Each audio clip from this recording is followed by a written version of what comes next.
All right, good morning. Let's get started. So today we're talking about graphing functions using the first and second derivatives. And so what can I help you with? Yes, sir. 45. 45? And it's squared by secant. Okay. 45. We've got f of x is x plus tan x on negative pi over 2, f of x equals x plus tan x. Okay. 45. F of x plus tan x on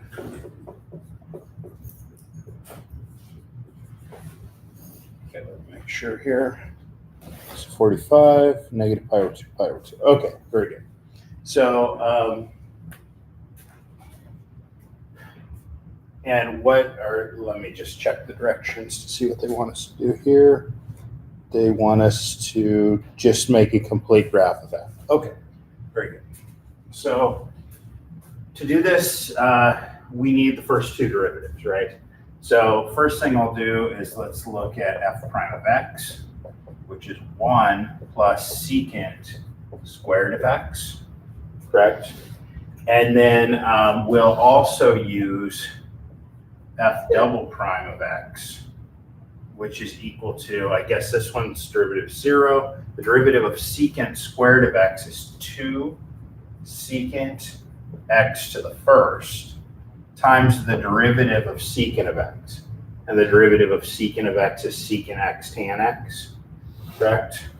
So this is secant of x times tangent of x. Okay. So now we're interested in where are these two guys equal to 0 or possibly undefined, correct? So this is this, if I set this one equal to 0, let's say, well, let's take a look at that for a second. So let's bring it over here, and we've got 1 plus secant squared of x equals 0. That's the same as that secant squared of x is equal to -1. And that's really the same as 1 over cosine squared of x is equal to -1, correct? And that's the same as, I suppose, 1 equals negative cosine squared x, which means that cosine squared x equals -1. Did I do that all correctly?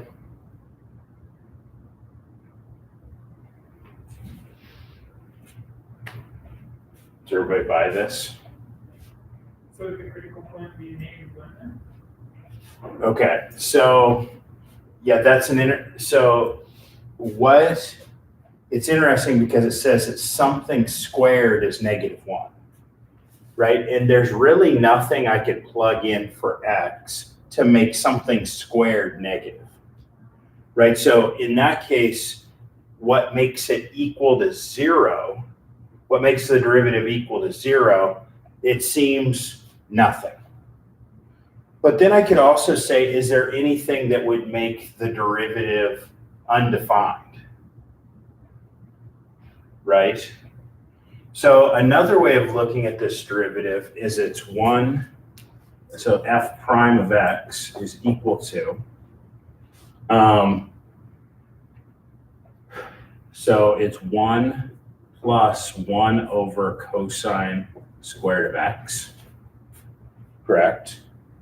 So I could write this as cosine squared x plus 1 over cosine squared of x. And then I could just say, could this thing be undefined? And the answer is it could be undefined if cosine of x is 0, correct? But where is cosine of x equal to 0? Yeah, it's at pi over 2 and negative pi over 2.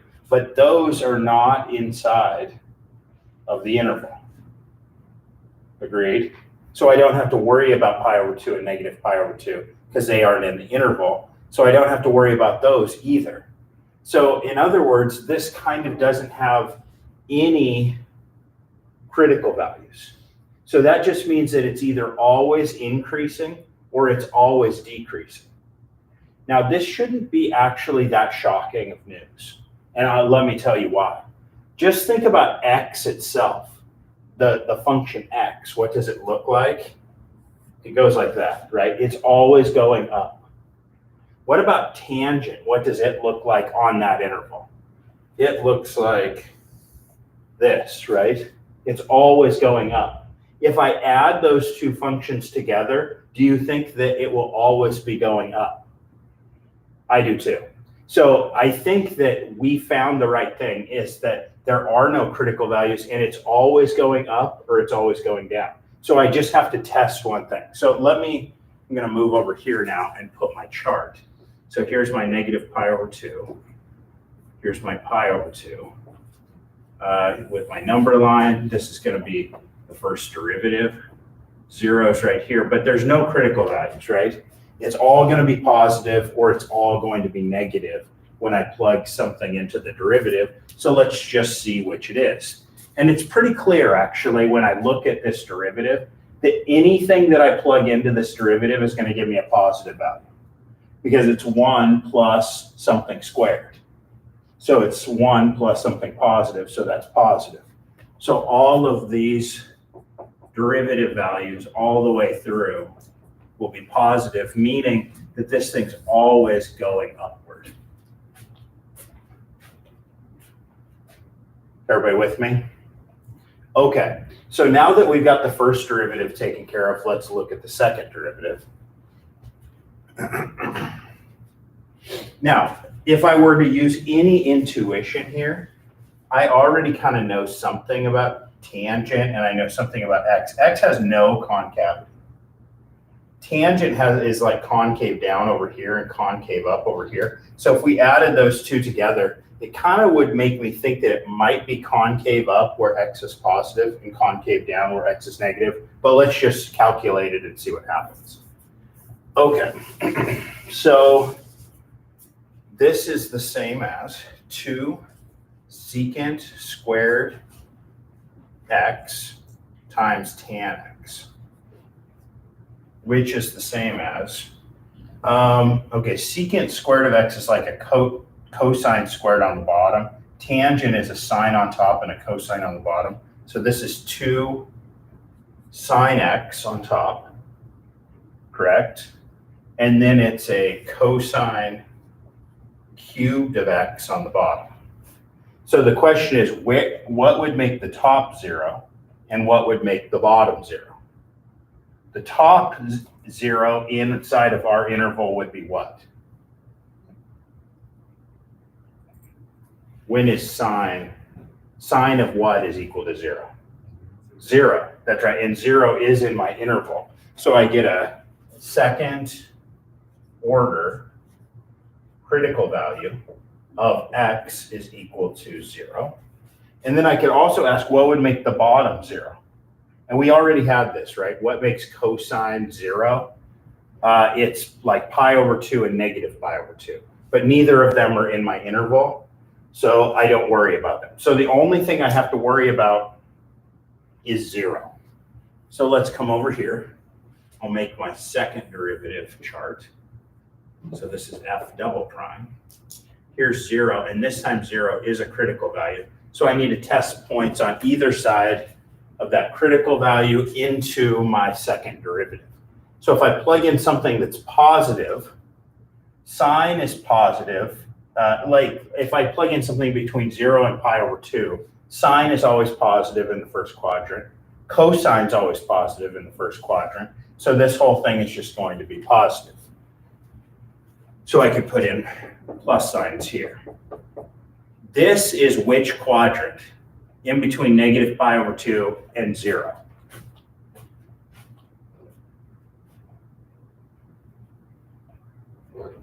The fourth quadrant. That's right. And in the fourth quadrant, what is sine and what is cosine? Which thing is positive in the fourth quadrant? Cosine.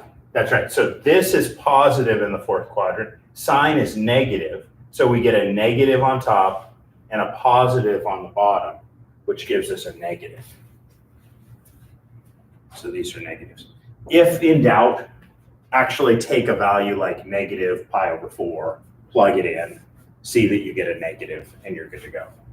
Okay, and this tells us that the function is concave down on this region, concave up on this region.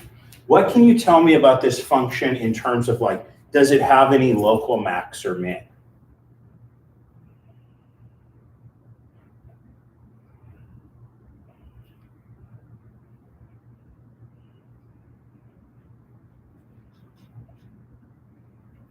When does a function have local max and min?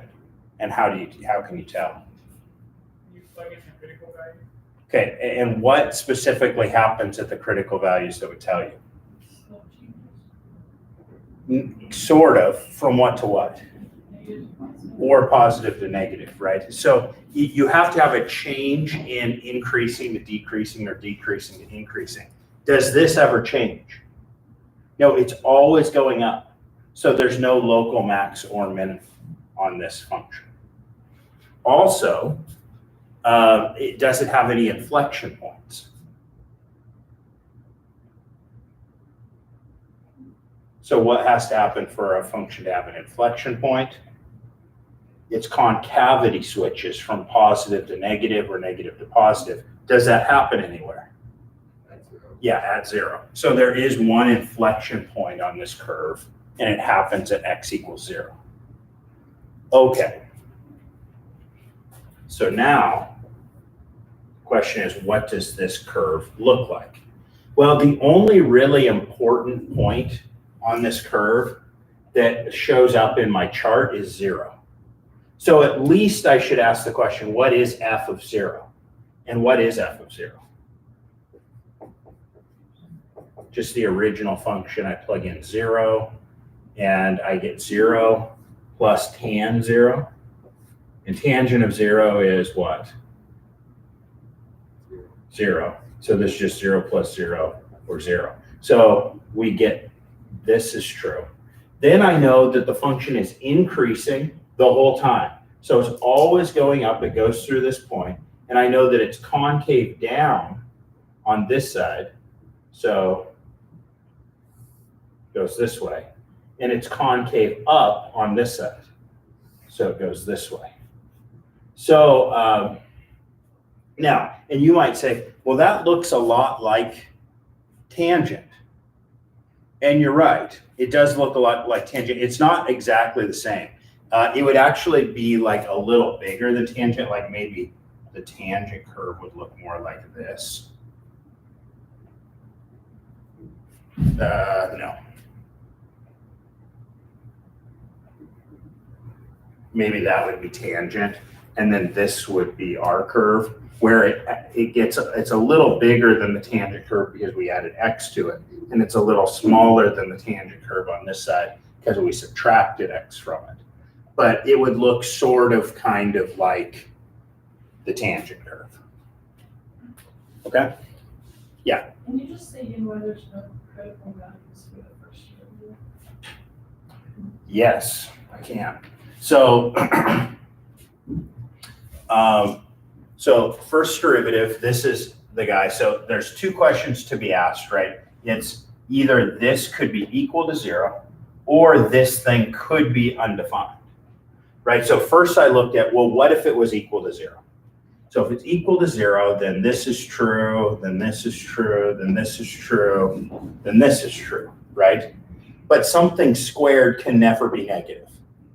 So I'm saying that there's no x I could plug in that would make cosine squared -1.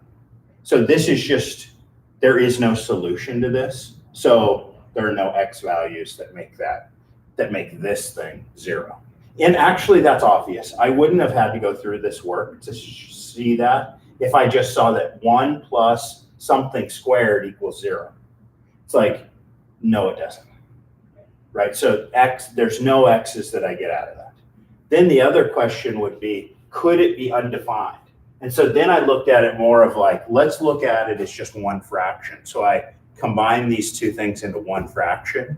And I said, okay, yeah, it could actually be undefined. It would be undefined if that guy were 0. And I said, and where is cosine squared of x 0? Well, at pi over 2 and at negative pi over 2. And like multiples of that. But neither of those are in my interval. So if this was a bigger interval from like negative pi to pi, then I would have had some critical values. I would have had a critical value at negative pi over 2 and pi over 2. But since those aren't in my interval, I could ignore them. So the parentheses exclude your endpoints? That's right. Yeah. So in this case, we don't get it. Also, you know, in this case, tangent itself, it doesn't even exist at pi over 2 and negative pi over 2, right? Because tangent looks like it does this thing, it does this thing, and then it has an asymptote at pi over 2 and negative pi over 2. So this function doesn't even exist at these 2 points. And so it makes sense that there would be like critical values there because it's like, hey, there is nothing there. Yeah.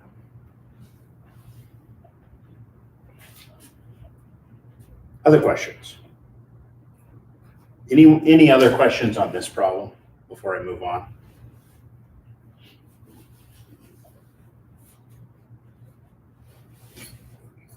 Okay. What else can I do?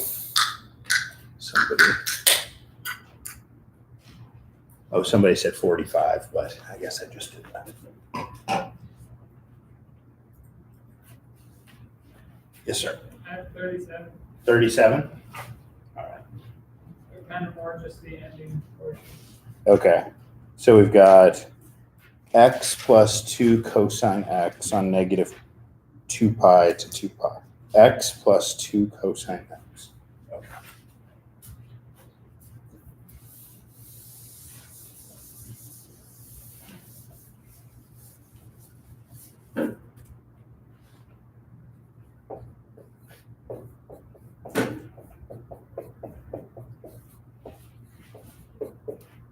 It was on negative 2 pi to 2 pi, I believe. Okay. 37, x plus 2 cosine x on negative 2 pi to 2 pi. Okay, yeah, good. Okay, so same thing. We're trying to sketch this curve, right? And so the first thing that we can do is we can take the first derivative, take the second derivative, find the critical values, find the second order critical values. So first derivative is equal to 1 plus, oh, not plus in this case, huh? So the derivative of 2 cosine of x is negative 2 sine x, correct? And then I could say, okay, that's never going to be undefined. That's good. But it could be equal to 0. So I could say, okay, where is 1 minus 2 sine x? Where is that equal to 0? Well, that's when 1 is 2 sine of x, or when sine x is equal to 1/2, correct?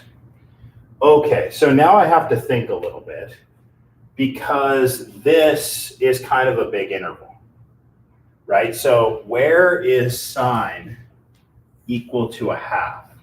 So first of all, sine is positive in the first 2 quadrants, and 1/2 is small, so it's here and here. So this is pi over 6, right?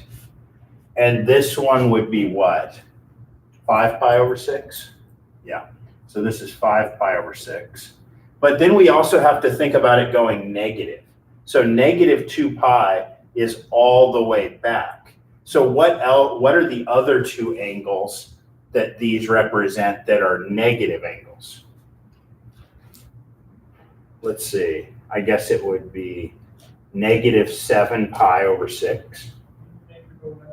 Yep, and negative 11 pi over 6. So if I were saying what are my critical values that fall into that interval, it would be x is equal to negative 11 pi over 6, negative 7 pi over 6, pi over 6, and 5 pi over 6. Oops, 5 pi over 6. So those are my 4 critical values for my first derivative. Okay, let's look at the second derivative. So the second derivative of this function, here's the first derivative. So I take the derivative here, and that's 0. The derivative of negative 2 sine of x is negative 2 cosine x. Correct? And now I need to set that equal to 0 and solve for x. So if I set that equal to 0 and I solve for x, I get that cosine x is equal to 0. And so where is cosine of x equal to 0 in this interval? So when's the very first time that cosine of x is 0? Pi over 2. Yeah, pi over 2. So that happens here. And where else does it happen? Yeah, at negative pi over 2. So what are the different ways that these two angles, so I'll erase these for now. What are the ways that these two angles can be represented inside of this interval? So this is 3 pi over 2. So there's pi over 2, 3 pi over 2. Then I could also say it's negative pi over 2 or negative 3 pi over 2. Correct? So x could be negative 3 pi over 2, negative pi over 2, pi over 2, 3 pi over 2. So those are my second order critical values. Okay, so I've got my critical values. I've got my second order critical values. Now I'm ready to put these on a number line.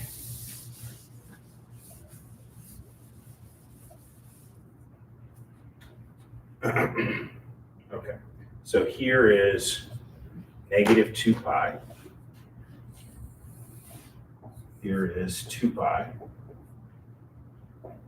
Okay, so what are my first, this is going to be my first derivative, f prime. And my critical values are pi over 6. Pi over 6 is about here. 5 pi over 6, which is about here. So this is pi over 6, 5 pi over 6. I need negative 7 pi over 6, which is about here. And then I need negative 11 pi over 6, which is about here.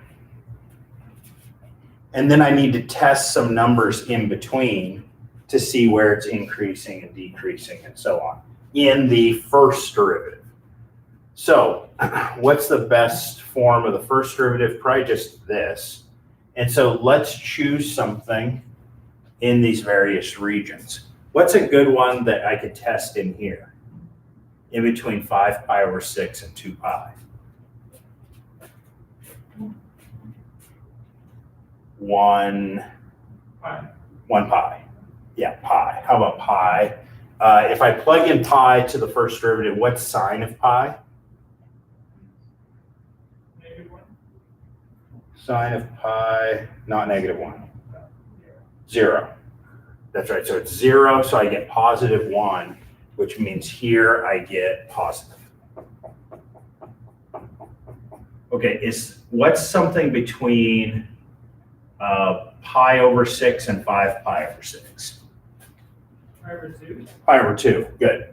So let's test pi over 2. Sine of pi over 2 is 1, times 2 is, times negative 2 is negative 2. 1 minus 2 is negative.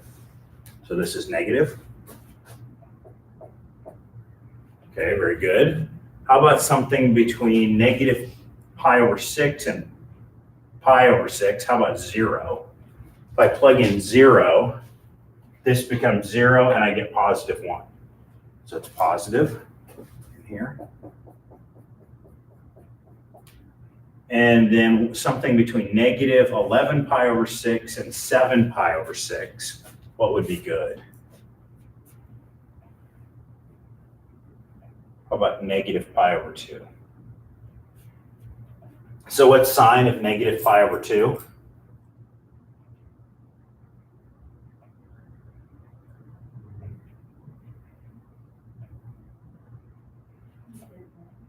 Yeah, negative 1.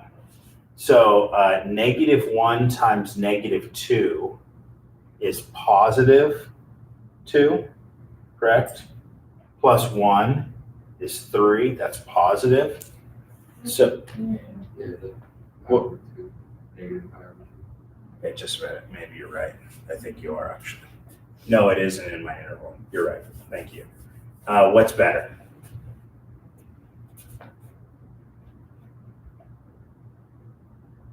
Yeah, negative 7. Actually, what would it be? Would be negative 3 pi over 2 would be good, right? Because negative 7 pi over 6, I should have drawn it, is here, right? Negative 11 pi over 6 is here, going this direction. And so something in between would be negative 3 pi over 2, which would be straight up. Right, so sine of negative 3 pi over 2 would be what?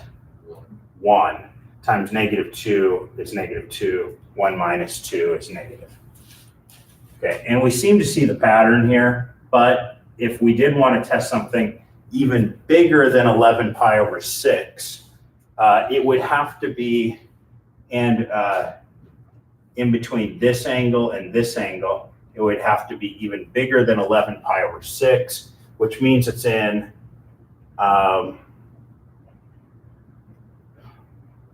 let's see. Let me think about that for just a second. So negative 11 pi over 6, something even bigger. The sign of that is going to be a small, very small positive number, even less than a half. Right, because the y value is, here's a half, and this is less than a half. So it's something less than a half, so 2 times something even less than a half is less than 1.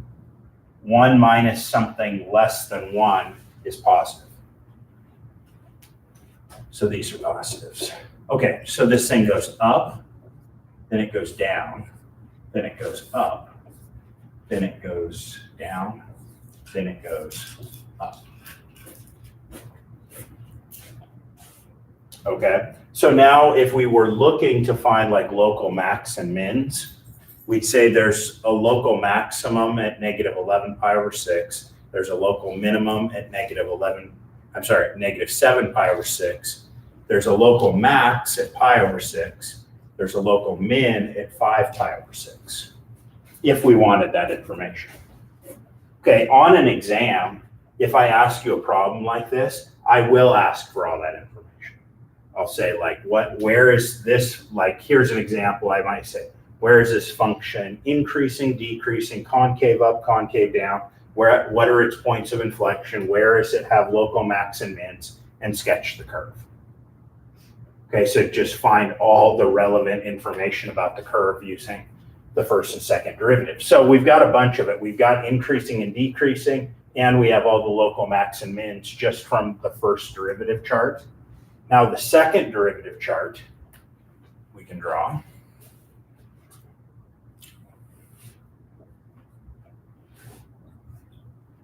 So here's f double prime. Here's about 0. And now the second order critical values, we've got negative 3 pi over 2.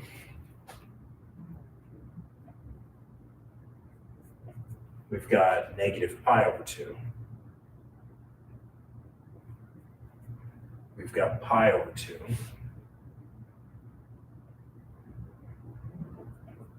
and we've got 3 pi over 2. Something like that. Now we could plug in some values to see if we get pluses or minuses. Here's the second derivative. It's -2 cosine of x. So we could plug in some values and see what's something bigger than 3 pi over 2 that we could plug in. If it's bigger than 3 pi over 2, what quadrant is it in? And less than 2 pi? The fourth quadrant. So what is cosine in the fourth quadrant? Positive. Positive times -2 is negative. So this must be negative no matter what we chose. So sometimes that's a way of going through these. If you're using trig functions, it's just say, well, what quadrant am I dealing with? And that should give it to me. Okay, something between pi over 2 and 3 pi over 2 would just be pi. Cosine of pi is what? -1, that's right, times -2 is positive. And we might guess at this point that like it always alternates all the way down. It probably does for this one since we're dealing with a cosine or a sine, but it's always worth it to check because functions do funny things sometimes and it doesn't always switch. Okay, so it's worth checking. So if we plugged in something between -pi over 2 and pi over 2, like 0, cosine of 0 is 1 times -2 is negative. Something between -pi over 2 and -3 pi over 2 would be, let's say, -pi. Cosine of -pi is -1 times -2 is positive. And then finally, something smaller than -3 pi over 2. How about, what do you think? What quadrant are we in, by the way? The first. So cosine is positive, and -2 times positive is negative. So this means we're concave down, then we're concave up, concave down, concave up, concave down. And we have 1, 2, 3, 4 points of inflection. All right, now the question is, how would you combine all of this information into a graph, right? And this one is more difficult, I would say, than the average, just because there are so many like unique points in this one. You've got all of these different points of interest that I would probably plug into the original function. So usually you don't have quite this many points of interest, but in this one you have 1, 2, 3, 4, 5, 6, 7, 8 interesting points. So I plug all those into the original function. So what's f of, let's say, -11 pi over 6? What's f of -3 pi over 2? F of -7 pi over 6, f of -pi over 2. Then we've got f of pi over 6, f of pi over 2, f of 5 pi over 6, and then f of 3 pi over 2. There we go. And then we would find all of these. How hard is that? It's a little painful. So we have to plug those into the original function, right? And get values. And then we plot those values on my chart, and then we just start reading off the chart. Did anybody do this much on this problem? I did, but I think I got it wrong. Okay. I just plugged it in now. Okay, that's okay. So yeah, these numbers aren't like super nice is the bummer. because like cosine of negative 11 pi over 6 is going to be what? Square root of 3 over 2 times 2, so that's square root of 3 plus a negative 11 pi over 6. So this is like root 3 minus 11 pi over 6, which certainly isn't a very nice number to plot. We could certainly do it, but so this one's going to take some like calculator work. So I'm not going to finish it all off for you, but you can figure out what each of these are using your calculator, plot them on your graph, and then kind of start connecting the dots, so to speak, using this information. Like the first one, what's square root of 3 minus 11 pi over 6? Does anybody know what that one is?